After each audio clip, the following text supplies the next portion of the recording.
بسم اللہ الرحمن الرحیم الحمد للہ رب العالمین الصلاۃ والسلام علی اشرف الانبیاء والمرسلین وعلی آلہ وعطرتہ واہل بیتہ الطیبین الطاہرین المعصومین اما بعد فقد قال اللہ تعالی فی محکم کتابہ المبین وہو اصدق الصادقین وقولہ الحق بسم اللہ الرحمن الرحیم قال ربنا الذي اعطى كل شيء خلقه ثم هدى صلوات اللهم صل على محمد وآل محمد کرام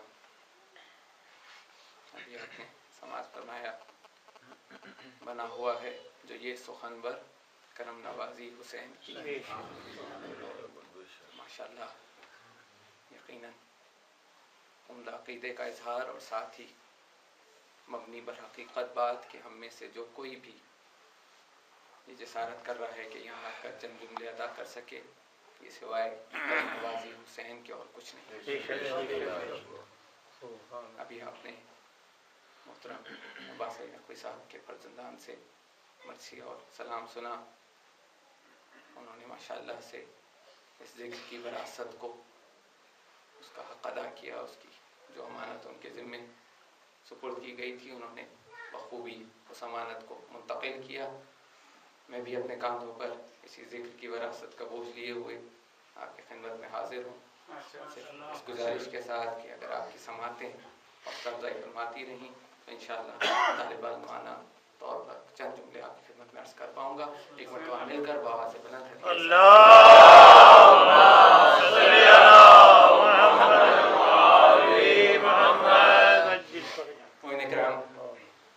سرنامہ کلام میں قرآن مجید کی 20ویں سورہ سورہ طٰہٰ کی 50ویں آیت تلاوت کا شرف حاصل کیا.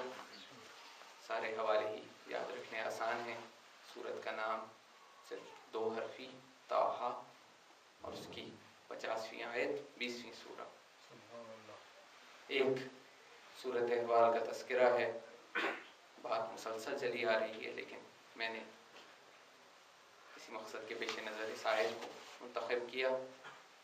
ارشاد ہو رہا ہے کہ اللہ اپنے انبیاء کا ایک کلام کو نقل کر رہا ہے. موقع وہ ہے کہ موسیٰ و ہارون فرعون کے سامنے ہیں اور اس نے اپنی رعونت سے بھرپور ادا میں ان سے سوال کیا ہے کہ تمہارا رب کون ہے, تمہارا رب کون ہے. رعونت بالکل واضح ہے کہ کہنے والا یہ نہیں کہہ رہا کہ ہمارا رب کون ہے, کہہ رہا ہے تمہارا رب کون ہے. گویا باور کر رہا ہے کہ میرا رب کوئی اور ہے یا میں ان سب کا رب ہوں, ان کا کوئی اور رب ہے یہ جو نئی بات کرنے آئے ہیں آج. تو اس رعونت کا جواب انبیاء نے جو بیان کیا قرآن مجید میں اس میں نقل کیا گیا. مختصر سا جملہ کہ ان دونوں نے کہا کہ ہمارا رب وہ ہے جو ہر شے کو خلقت ادا کرتا ہے اور پھر اس کی ہدایت کرتا ہے. گویا پہلا جواب تو اس کی اس دعوے کا یہیں پر دے دیا کہ تم یہ سمجھ رہے تھے کہ اس نے پوچھا تھا تمہارا رب کون ہے, اس نے کہا ہمارا رب وہ ہے جو ہر شے کا رب ہے. اس میں تم بھی شامل ہو, ہم تو ہیں ہی شامل. ہم تو کہہ رہے ہیں تم یہ نہ سمجھو تم کوئی اور, تمہارا رب کوئی اور ہے اور ہمارا رب کوئی اور ہے. وہ ہر شے کا خالق. ساتھ ہی ایک اور بات کی طرف توجہ دلائی اور وہ یہ کہ ربوبیت جب اس اپنے رب کا تعارف کرا رہے ہیں انبیاء کرام تو 2 صفات بیان فرمائیں کہ خلقت اور اس کے بعد ہدایت. یعنی رب وہ ہے ہمارا کہ جو خلق بھی کرتا ہے اور پھر ہدایت بھی دیتا ہے. اب اگر دونوں کو مربوط کرنا مقصود ہو تو رب کے معنی پوری طرح واضح ہو جائیں گے کہ وہ پیدا بھی کرتا ہے اور پھر جس ناقص حالت پہ پیدا کرتا ہے وہاں سے کمال کی طرف منتقل بھی وہی کرتا ہے. یعنی نقص کو کمال میں پہلے خلق کرنا اور پھر نقص کو کمال میں بدل دینا یہ اللہ تعالیٰ کی عنایت ہے. وہ ہمارا رب ہے جو یہ عمل انجام دیتا ہے. بس امین محترم یہیں سے بات کو آگے لے کر بڑھوں گا کہ جہاں پر یہ واضح کیا گیا کہ دیکھو رب وہ ہوا کرتا ہے جو خلق بھی کرتا ہے اور اس کے بعد وہ ہدایت بھی دیتا ہے, نقص کو کمال میں بدلتا ہے. تو شاید یہاں پر یہ توجہ دلانا بھی مقصود ہو کہ پروردگار نے یہ اپنی صفت ربوبیت اس کائنات کے اندر جن افراد کو جن افراد کے اندر ان کو مظہر بنایا اس ربوبیت کا، یعنی والدین کو، جن کے لیے قرآن نے خود ارشاد فرمایا کہ ان کے لیے دعا کرو تو کہو کما ربیانی صغیرہ، جیسا کہ انہوں نے ہماری ربوبیت کی بچپنے میں، یعنی اللہ نے اپنی ربوبیت کا مظہر والدین کو بنایا. تو شاید اس آیت کے ذریعے ان والدین، جہاں یہ دعا اپنی جگہ پر ہر پڑھنے والے کی ذمہ داری، ہر وہ جو اپنے والدین کا احسان مند ہو، یقیناً ہر ایک کو ہونا چاہیے اس کی ذمہ داری، لیکن ساتھ ہی اس آیت سے ان والدین کے متعلق بھی ایک ذمہ داری کا اظہار ہو رہا ہے کہ دیکھو تم نے پہلا عمل تو انجام دے دیا، تم باعث خلقت تو بن گئے، لیکن دیکھو تمہارا کام ختم نہیں ہو گیا، تم تخلیق کا ذریعہ بن گئے ہو. اب ایک ناقص وجود اس دنیا میں آیا ہے، ناقص ایسا ہے کہ اب تم نے اس کو کمال کی منزلوں پر پہنچانا ہے. پہلا قدم ہم بتلائے دیتے ہیں، آیا ہے نا، کان میں چند جملے ڈال دو، بتلا دو تمہارا رب، تمہارا خدا اللہ ہے، تمہارا رسول محمد ہے، تمہارے امام علی ہیں، یہ ابھی کان میں ڈال دو، اور اس کے بعد اس کمال پر لے کے جانا ہے کہ کل کو کوئی اس کا شانہ جھنجھوڑ کر کہے گا سنو اور سمجھو، سنو اور سمجھو. اور اس کے بعد جب امام کا نام بتلایا جائے گا تو دیکھو جب آیا تھا تب تو ظاہراً سن سکتا تھا، تب تم نے کانے بات ڈالی تھی، اب وہ چلا گیا ہے، دنیا کی نظروں میں نہ وہ سنتا ہے نہ سمجھتا ہے. تم نے اس قابل بنا دینا ہے کہ جب اس عالم میں پہنچے تو جب اس کو بتلایا جائے کہ تمہارا امام کون ہے، تمہارا نبی کون ہے، تو سن بھی سکے، سمجھ بھی سکے، اور جب آنے والے سوال کریں تو ان کے سوالوں کا جواب بھی دے سکے. مل کر بابا سے بلند ہدیہ السلام.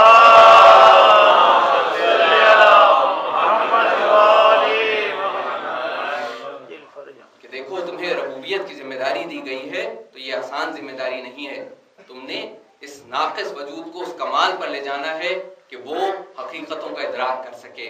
بس امین محترم، یہ وہ پہلا سبق جو اس آیت مجیدہ ہماری ہدایت کا وسیلہ بنتی ہے. ساتھ ہی جس موضوع کی طرف میں آپ حضرات کی توجہ مبذول کرانا چاہوں گا وہ یہی لفظ ہدایت ہے جو اس آیت مجیدہ میں ارشاد فرمایا گیا کہ اللہ نے وہ ہمارا رب وہ ہے جس نے ہر شے کو خلق کیا اور پھر اس کی ہدایت فرمائی. سامعین محترم، یہاں اب یقیناً پہلا سوال یہ پیدا ہوگا کہ ہدایت، اللہ کہہ رہا ہے میں نے ہر شے کی ہدایت کی، یعنی ہر شے کو نقص سے کمال کی طرف منتقل کیا. ہم دیکھتے ہیں کہ نقص سے کمال کی طرف منتقل ہونا ہے کیا؟ شاید ایک جو واضح سا مفہوم سامنے آتا ہے وہ یہ کہ جس شے کو جس مقصد کے لیے خلق کیا گیا ہے اگر وہ اپنے مقصد کو پورا کر رہی ہے تو اس نے اپنے نقص کو کمال میں بدل لیا. یقیناً پودا، ایک نباتات، وہ جو زمین سے پھوٹا ہے اس کا مقصد ایک تناور درخت بننا ہے، بار آور ہونا ہے. اب سامعین محترم، اس کو اس آیت مجیدہ کی روشنی میں ہدایت دے دی گئی ہے. دیکھو تم ناقص وجود ہو، اب اللہ نے اس کو ہدایت دی ہوئی ہے.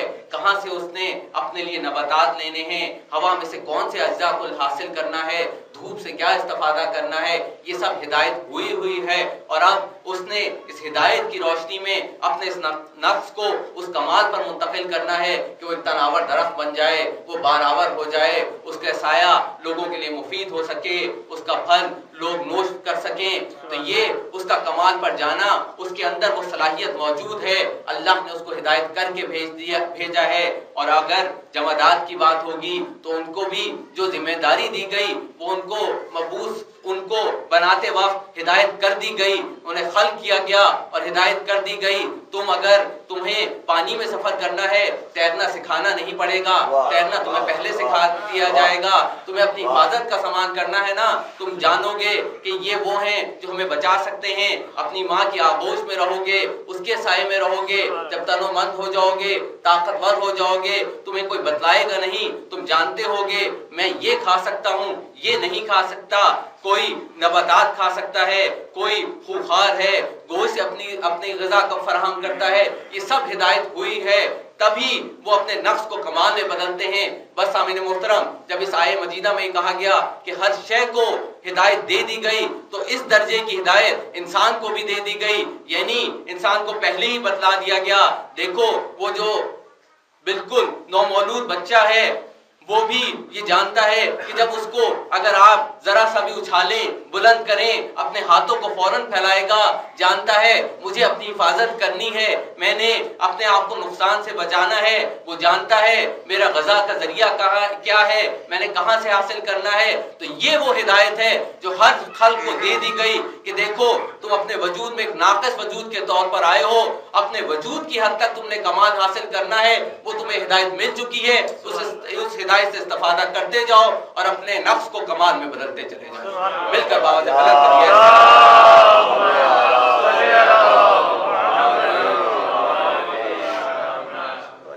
تو سامعین محترم، یہ ترقی کی منزل طے کرنا ہر ایک کو ہدایت ہوئی ہے، یہ مزید ہدایت کی ضرورت نہیں ہے، اللہ نے خلقت کے ساتھ ہی اس ہدایت کا وسیلہ فراہم کر دیا ہے۔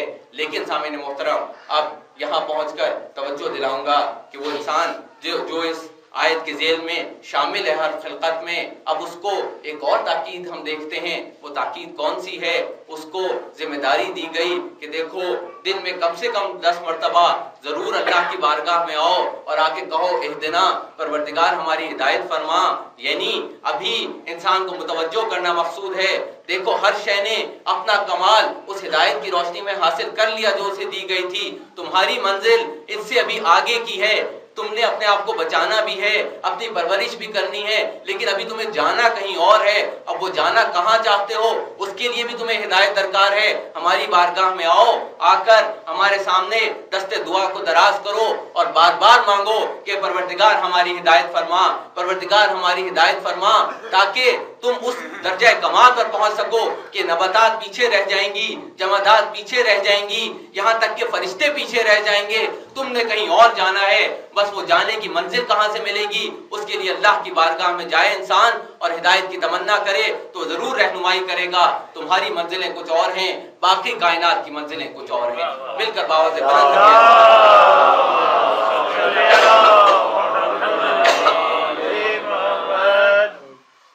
یہاں پر توجہ دلاؤں، میں نے ابھی لفظ اہدنا کا تذکرہ کیا۔ یہ اہدنا ظاہر ہے سورہ فاتحہ میں آپ حضرات تلاوت فرماتے ہیں روز ہی ماشاءاللہ سے، اور ترجمہ میں نے کیا پروردگار ہماری ہدایت فرما۔ عموماً جو ہمارے ہاں کی ایک عمومی بحث ہے جس کے تحت ہم اس کا ترجمہ کیا کرتے ہیں، پروردگار ہمیں صراط مستقیم پر قائم رکھ، اہدنا الصراط المستقیم، ہمیں صراط مستقیم پر قائم رکھ۔ سامعین محترم، لغت کے اعتبار سے، ترجمے کے لحاظ سے لفظ اہدنا کا معنی پروردگار ہماری ہدایت فرما، یہی معنی ہے لغت کے اعتبار سے اگر دیکھا جائے۔ اب اس کے معنی یہ کیوں کیے گئے کہ پروردگار ہمیں صراط مستقیم پر قائم رکھ؟ اولاً قائم رکھ، قائم کا لفظ عربی کا لفظ ہے، یہاں پر لفظ قائم استعمال نہیں ہوا، اس لیے شاید یہ ترجمہ تو درست نہ ہو کہ کہا جائے پروردگار ہمیں صراط مستقیم پر قائم رکھ۔ اگر مناسب ترجمہ کرنا ہے، اسی مقصد کو حاصل کرنا ہے، تو یہ کہا جا سکتا ہے پروردگار ہمیں صراط مستقیم پر ہدایت فرماتا رہ، تب شاید پوری طرح اس کے معنی ہم اس کے ترجمے کا حق ادا کر سکیں۔ لیکن سامعین محترم، یہ ترجمے میں یہ جو ہم نے لغت کے عام قاعدے سے ہٹ کر رویہ اختیار کیا، اس کا سبب یقیناً بزرگ سب جانتے ہیں، نوجوانوں کے لیے عرض کر دوں کہ ایک عمومی اعتراض ہے کہ دیکھیے یہ آیت جب ہم پڑھ رہے ہیں تو ہم پھر بھی کہہ سکتے ہیں کہ ہم پوری طرح صراط مستقیم سے آشنا نہیں ہیں، ہمارے رویوں میں، ہمارے عقیدوں میں کہیں کجی ہو سکتی ہے، اس لیے ہم ہدایت کی تمنا کر رہے ہیں پروردگار ہماری ہدایت فرما اور ہمیں صراط مستقیم کی طرف رہنمائی کر۔ لیکن جب یہ آئے مجیدہ انبیاء و اولیاء کی زبان پر آئی ہے تو سامعین محترم کیسے تصور کر سکتے ہیں کہ وہ یہ ارشاد فرمائیں کہ پروردگار ہماری ہدایت فرما صراط مستقیم پر؟ ظاہر ہے وہ جو عین ہدایت ہیں وہ یہ دعا کیسے کریں گے؟ لیکن سامعین محترم، اب یہ جو گرامر اور جو لغت کے مسائل ہیں اور یہ جو ہمارے معنی کے مسائل ہیں، یہ اور جگہوں پر بھی نظر آتے ہیں۔ وہ آیت تطہیر جس کو آپ حضرات ماشاءاللہ حدیث قصہ کے ذیل میں کثرت سے سنتے بھی ہیں، تلاوت بھی فرماتے ہیں، وہاں بھی پاک کرنا اور پاک رکھنا یہی مسائل ہیں کہ کس سے متعلق ہے۔ یہاں پر معنی میں آپ کو کچھ نہ کچھ اضافہ اس لیے کرنا پڑ رہا ہے کہ آپ اس کو اپنے عقیدے اور وہ عقیدہ جو صحیح عقیدہ ہے اس سے ہم آہنگ کرنا چاہتے ہیں۔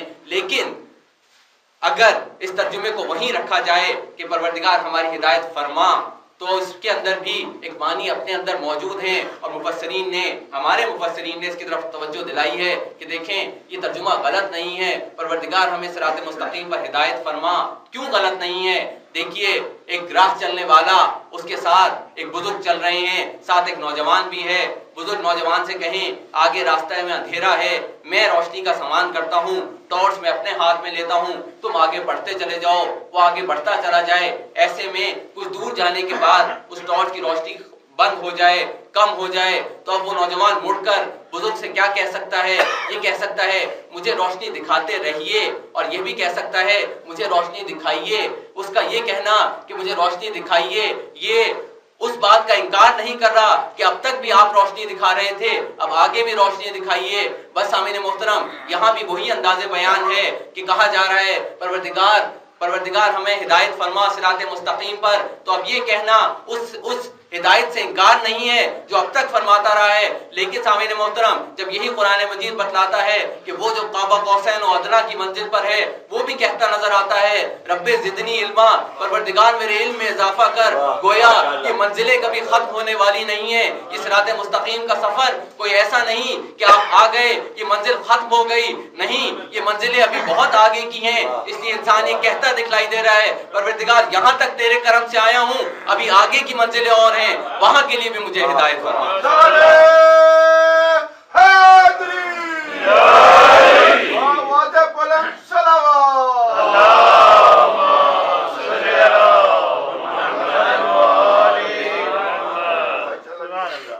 یہ اللہ سے ہدایت طلب کرنا، یہ اللہ سے ہدایت مانگنا، اس کی اور زیادہ قریب کی مثال وہ درود و سلام ہے جس کو ابھی آپ نے تلاوت فرمایا۔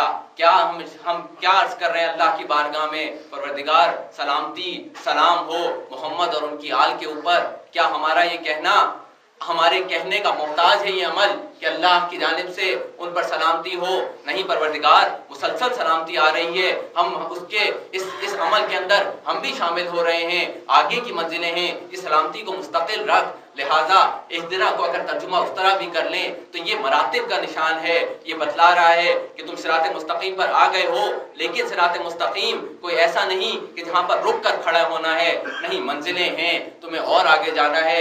جب میں نے عرض کیا نا، جب نبی خود یہ کہتا دکھلائی دیتا ہے پروردگار علم میں اضافہ فرما، تو وہ نبی جو افضل البشر ہے، وہ جو انسان کامل ہے، جب وہ یہ کہتا دکھلائی دے تو پھر ہماری کیا مجال؟ ہم تو ابتدائی منازل پہ کھڑے ہیں، ہدایت اللہ کے فضل سے مل گئی، ہم نے ابتدائی قدم صحیح راہ میں اٹھا لیے، لیکن ابھی منزلیں آگے ہیں، ابھی آگے جانا ہے، اور اب اس کا ذکر ہو ہی رہا ہے تو ایک بات بس اور عرض کر دوں۔ دیکھیے یہاں پر لفظ اہدنا کہہ کر بھی بات مکمل کی جا سکتی تھی۔ اہدنا کا مطلب ہی یہ ہے پروردگار ہدایت فرما، پروردگار ہماری رہنمائی فرما، لیکن یہ جو صراط مستقیم کا لاحقہ لگایا گیا ہے، جو اس کے اضافت لگائی گئی ہے پروردگار ہدایت فرما صراط مستقیم پر، تو گویا اب اللہ توجہ دلا رہا ہے، دیکھو یہ کسی عام ہدایت کی بات نہیں ہو رہی، یہ کسی عمومی ہدایت کی بات نہیں ہو رہی، یہ اس ہدایت کی بات نہیں ہو رہی کہ تم اللہ کو اللہ جان چکے ہو، تم پہلے اعلان کر کے آئے ہو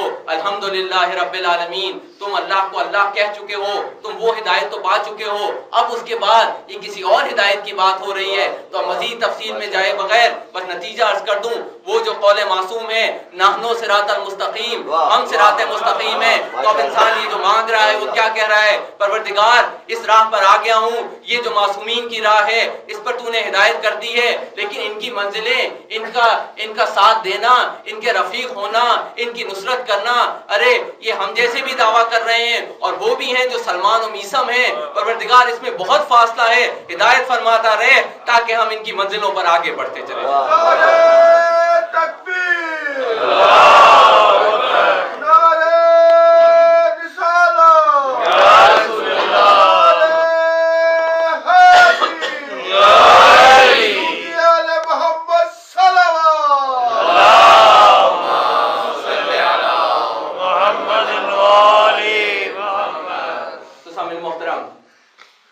اللہ نے انسان کو ہدایت کی طرف توجہ کیا کہ دیکھو تمہیں ابھی ہدایت حاصل کرنی ہے، تم نے ابھی اپنی اپنے آپ کو حیوانیت کے درجے سے ممتاز کرنا ہے، تم نے ابھی اور منزلیں طے کرنی ہیں، اس متوجہ کرنے کے لیے کہا گیا ہماری بارگاہ میں آؤ، بار بار ہدایت طلب کرو، ہم تمہاری رہنمائی کریں گے۔